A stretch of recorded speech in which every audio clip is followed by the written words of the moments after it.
Hey, Internet. So I just wanted to kind of spitball some ideas that just a clarity thing that came up to me recently about like what conceptually causes an early release or a late release or a grip lock versus a good hit point, because I think understanding that might help people understand the magic that is a good hit point better.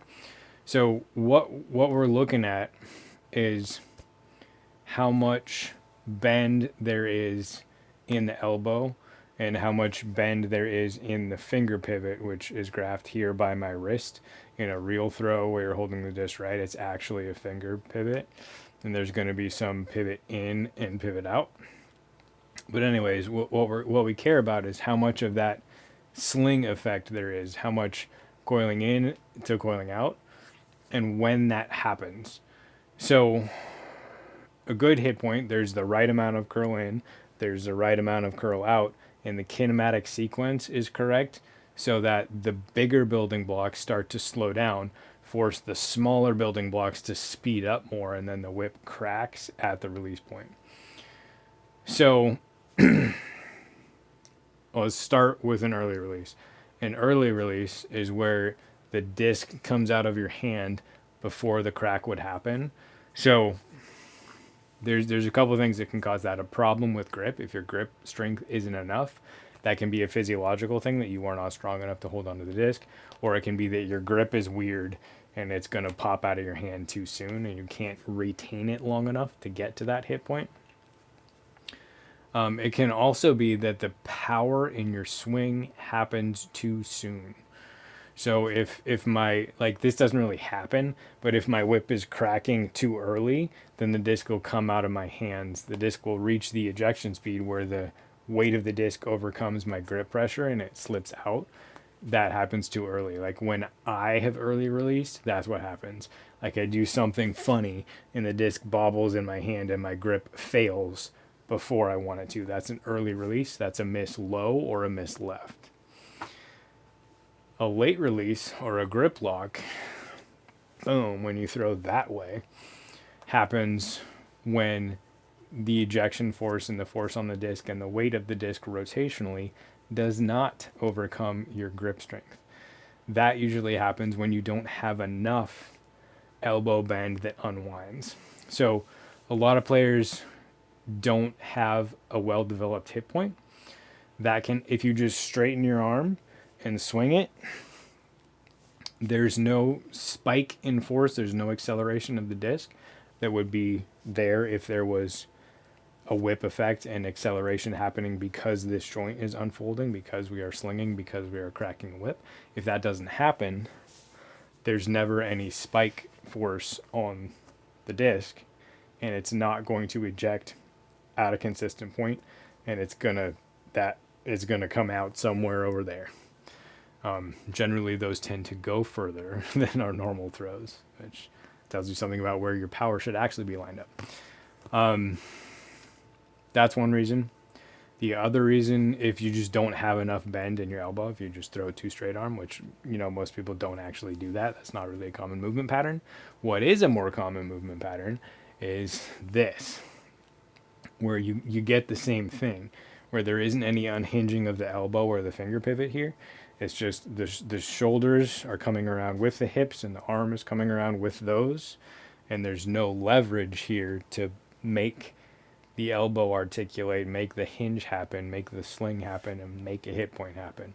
When you round, there's really no hit point because the path is round. The disc path is round. Same as here, disc path is round. There's no ejection point. There's no sling effect.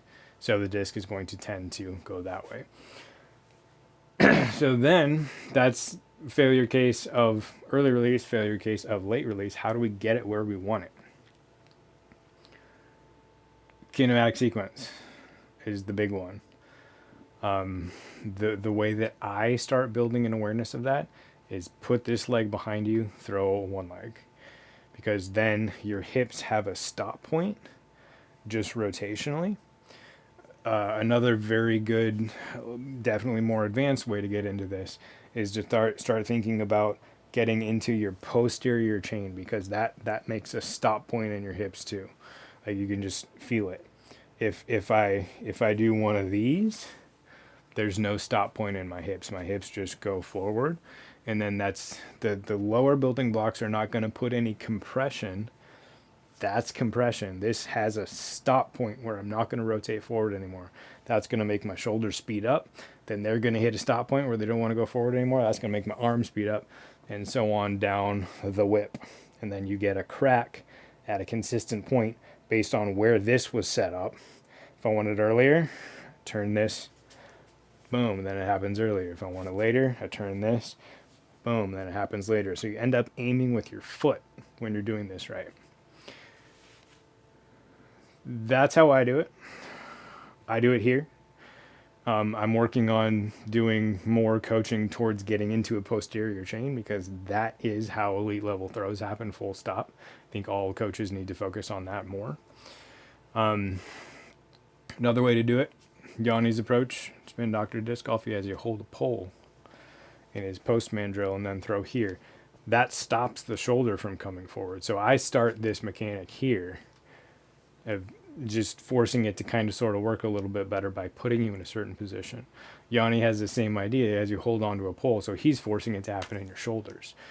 If this has to stop, then this also has to stop, then your elbow has to accelerate, and then you get some whip forward. It's going to be in a slightly different direction because you're holding onto a post, but mechanically that forces you to feel more of that kinematic sequence being in a more correct timing than you would otherwise find.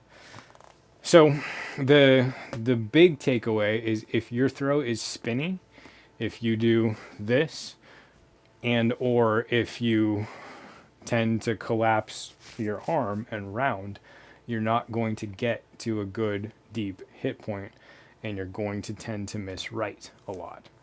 Or you might compensate for that and make your grip very loose, and then you might have a lot of early releases where you miss low or left often also. So that's the video. Work on your hit point. The best way to get there is kinematic sequence, being aware of how that's going to start, doing drills to start building an awareness of that, being aware of your coil in and your coil out. And don't force your coil out. It happens from the low body. It's not your arm stopping there that's going to make it work. That will not work, matter of fact. Yeah, I think that's the gist of it. So check out the Patreon, as always. Link to it down there. But also, if anyone is scared of Patreon because it's a subscription, and that's weird, I understand, it is weird. You can just do a month and cancel it the next day and you'll get your month, and then you don't have to be on a subscription. But if folks are interested in a non-subscription option, I have been on Formero for a long time, but I've never actually turned on my profile because I don't want to coach on my phone, because I'm an old person and I don't like phones. But if that would be cool for you, I'm thinking about putting a $40 Formero thing on there where I just do a probably not quite 20-minute review for you. But the other thing that's frustrating about that platform is there's no way to film a demo. So I can overlay things on your throw and talk at you, but I can't flip the camera around and show you, demo what I want you to actually do in a drill. I can refer you out to YouTube videos that show you that drill, but I don't think I'm going to like that platform. But if anyone wants to try that, let me know in the comments, and I will turn that on so you can hop on there and we can try that together and see if it works. Cool. See ya.